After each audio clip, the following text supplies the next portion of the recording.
Սիրահարնակիցներ, բյուջեն բավականին նախ երկար քննարկվել է, բազմաթիվ հարցեր ենք ներկայացել, մտահոգություններ, հարցերին չեմ պատասխանել մտահոգությունները, չեմ փարատել, փոխարենը պնդում են, որ մեր հասարակությունը զգում է ամենօրյա բարեկեցության շոշափելի իրականությունը։ Փորձեցինք հասկանալ այդ բարեկեցությունը ինչպես է գնահատվում։ Կառավարությունը պարբերաբար նշում է միջին աշխատավարձի ցուցանիշը։ Խոսել եմ, ասում եմ եւ ելի եմ ասում։ Միջին աշխատավարձը ուղերձ է հղում, թե կարծես թե 50%-ը ստանում են մի քիչ ավել, 50%-ը պակաս, բայց մեր մոտ բնակչության 3/4-ը 75%-ը ստանում է միջինից շատ ավելի ցածր աշխատավարձ։ Բնակչության մեծամասնության աշխատավարձը 100,000-ից 200,000 դրամի շրջանակներում է։ Մեծամասնությունը այդ դրական արդյունքը, որի մասին խոսեց պարոն նախարարը, չի զգում։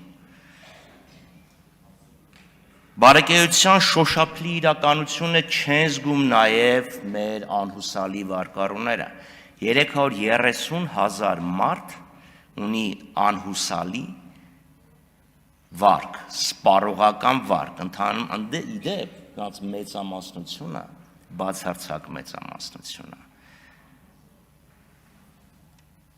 Մինչև 150,000 դրամի վարկեր են,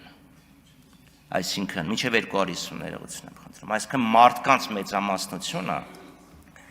չի կարողանում վճարի 200,000 դրամի կարգի վարկը, բանկերից է փախնում, ոստիկաններից է փախնում, ԴՀԿ-ից է փախնում,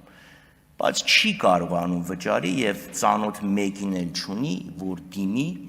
այդ 200,000-ը տա բրծնի։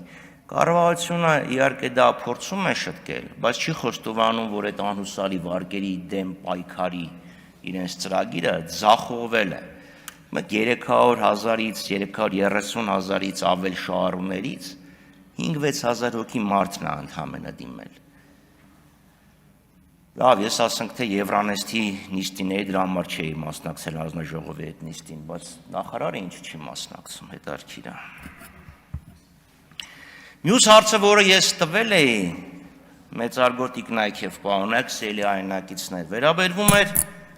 արտաքին ներողություն, պետական պարտքին։ Պետական պարտք, որը 6 տրիլիոնից ավել է։ Պետական պարտք, որը 17-18 միլիարդ դոլարի կարգի է։ Փորձել եմ հասկանալ, տնտեսական աճը ինչքանով է պայմանավորված այդ արտաքին պարտքով։ Կարծես թե տրամաբանական հարց է։ Տրամաբանական հարց է, վերջ-վերջո պարտք ես վերցնում, ինչ-որ բարեկեցություն ես ապահովում, պարտք չվերցնես, ինչքան կլինի քո բարեկեցությունը։ 26 թվականին ամեն աշխատած 3 դրամից մի դրամը այս իշխանությունները դուրս են տալու, պարտք են տալու։ Մի մասը մայրգումարի սպասարկում, մի մասը տոկոսի, 600-ից մի քիչ ավել մայրգումար, 400-ից մի քիչ ավել տոկոս։ Հիմա պատկերացրեք ընտանեկան բյուջե, որտեղ մարդն աշխատում է կամ մամուսին եւ կինը աշխատում են միասին 300,000 դրամ, ամսվա վերջին 100,000-ը պարտք են փակում։ Լավ, բա բնական հարց չի առաջանում, եթե այդ պարտքը չվերցնեի եւ չփակեի։ Իմ փողը 200,000-ից ավել կլիներ,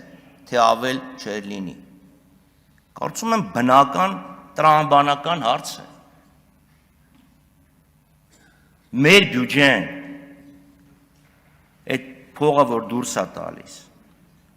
առանց պարտքի, եթե գնային, կամ պարտքի տոկոսը ինչ-որ տրամաբանության մեջ պահեինք, ինչքան կլիներ, հնան ինչքան կլիներ։ Ես այդ հարցը տվեցի, պատասխաններ դե հո դոկտոր, պրոֆեսոր կամ դոկտոր չէինք վարձի այդ հարցը լուծելու համար։ Դոկտոր մի վարձեք, բայց ես ֆրակցիային հատկացված ժամանակում մի խնդիր կարդամ, որը հանձնարարում եմ իմ առաջի կուրսի ուսանողներին, մագիստրատուրայի։ Դուք ունեք անշարժ գույք առանձնատուն, որի շուկայական արժեքը 250,000 է։ Առանձնատունը դուք անշարժ գույքի գործակալի եք վարձակալության տալիս, ով դերթին Airbnb-ի միջոցով վարձակալության է տալիս Հայաստան այցելողներին։ Անկախ նրանից, թե գործակալը որքան գումար է աշխատում, տարեկան նա ձեզ վճարում է $30,000։ Գործակալը ձեզ խորհուրդ է տալիս առանձնատան բակում լողավազան եւ շոգեբաղնի կառուցել, ասելով, որ բայլաված տան տարեկան վարձակալության համար առաջիկա 10 տարիներին նա ձեզ պատրաստ է վճարել 36,000։ Ձեր աշխատներով լողավազանի եւ շոգեբաղնիքի կառուցումը կարժենա 12,000։ Իմաստունի համաձայնվել գործակալի առաջարկի հետ։ Սա խնդիր է, որը ես հանձնարարում եմ, կրկնում եմ, մագիստրատուրայի առաջի կուրսի ուսանողներին։ 10-ից 9 լուծում է։ Այն մեկը, որը չի լուծում, ոչ թե խելքը չի կտրում, այլ որովհետև անգյալա ծուլանում է, չի ասում։ Այս խնդիրը կառավարությունը չի լուծում, չի պատասխանում մեզ։ Այդ հավելյալ պարտքը, որը վերցրել ենք,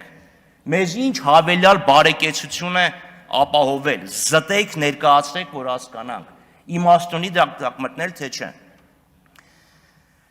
Չնայած պարտքի հարցը երևի օրակարգային չի այլևս, որովհետև Նիկոլ Փաշինյանն ասեց զենք են կառել, ես ուղղակի ուզում եմ հասկանամ, թե նախարարները, փոխնախարարները, որոնք գալիս եւ ներկայացնում էին վարկային հայտեր, ինչ երեսով էին գալիս, կանգնում այստեղ եւ ասում վարկ ենք վերցնում, որ ճանապարհ կառուցենք, դպրոց կառուցենք, ֆինանսական շուկաները բարելավենք։ Դա ձեր մեջ խնդրում եմ քննարկեք, վերջը, ինչի համար է այդ վարկը վերցվել։ Առողջություն։ Մյուս խնդիրը, սիրելի հայրենակիցներ, մեր տնտեսական աճն է, մեր տնտեսությունը։ Ուրեմն մեր տնտեսությունը մի շղթա է տնտեսական գործունեությունների, որոնք ապահովում են ճակերտավոր աճը։ Շինարարություն, անշարժ գույքի հետ գործարքներ, ֆինանսական շուկաներ։ Ֆինանսական ծառայությունների զգալի մասը սպառողական վարկերից հետո հիպոթեկն է, այսինքն մարդիկ հիպոթեք են վերցնում, տուն են առնում, դա բերում է շինարարության աճի եւ այսինքն պահանջարկը բերում է շինարարության աճի, նաեւ անշարժ գույքի գործարքներ։ Եթե այդ շղթային մի օղակ կտրվի, մենք ունենալու ենք շատ լուրջ խնդիրներ, սիստեմիկ ռիսկ են ներմուծել։ Կադաստրի կոմիտեն ի պատիվ իրեն շատ լավ վերլուծություններ է տալիս անշարժ գույքի շուկայի։ Մի հատ նայեք, տենդենսը նայեք եւ վաղ արձագանքման նշանները կտեսնեք։ Մյուս հարցը, սիրելի հայրենակիցներ, մեզ ամենամեծ ճյուղը իհարկե առևտուրն է, այսինքն բարձր տնտեսական, բարձր տեխնոլոգիաներ, բարձր առաջավոր նորարարական տնտեսություն խոստացող կառավարությունը հույսը դրել է առևտրի վրա, դզող փչողների վրա։ Բայց հիմա այս տարի մի քիչ ուրիշ բան են ասում են արդյունաբերությունը առաջանցիկ աճ կունենա։ Պատահական չէր, պարոն Հովհաննիսյան, որ ես ասեցի, ասեք որն է այն ճյուղը եւ որն է այն ընկերությունը։ Այս իշխանությունները, որի արմատների մի ճյուղն էլ գալիս է բնապահպանական շարժումից, տնտեսական աճի, գոնե արդյունաբերության մասով, հույսը դրել ամուլսարի վրա։ Ֆլեշ մոբեր են անում, ռեսպիրատորներ, հակագազեր, չեմ զարմանա, որ քիմիական պաշտպանության արտահայտությամբ մի օր հայտնվեն հասարակության մեջ, բայց այս իշխանությունները ամեն ինչ ձախողելուց հետո հույսը դնում է բացառապես կամ լավ հիմնականում հանքարդյունաբերության վրա։ Այնպես որ սիրելի հայրենակիցներ, մի հավատացեք իրենց այս կոչերին, գոչուններին, թե օդը կեղտոտ է, մի բան պետք է անենք, օդը կեղտոտ է, որովհետև դուք եք կեղտոտել։ Այդ անսանձ շինարարական աճը, որը դոպինգի էֆեկտ է ունեցել, տնտեսական, խնդրում եմ ասեք, չխանգարեն կամ ավելացրեք։ Ձեր տնտեսական գործունեության արդյունքում է կեղտոտվել։ Ձեր տնտեսական գործունեության, տնտեսական քաղաքականության արդյունքում է կեղտոտվել, որովհետև այն անսանձ շինարարությունը, որը դոպինգի էֆեկտ է ունեցել կարճաժամկետ, բերել է այս իրավիճակին, որ խցանումները ժամեր են տևում։ Ավարտեք։ Այնպես որ այս կամպանիան, որ սկսել են քարոզչական, սպասեք ինչ որ թանկացումների եւ հերթական սահմանափակումների։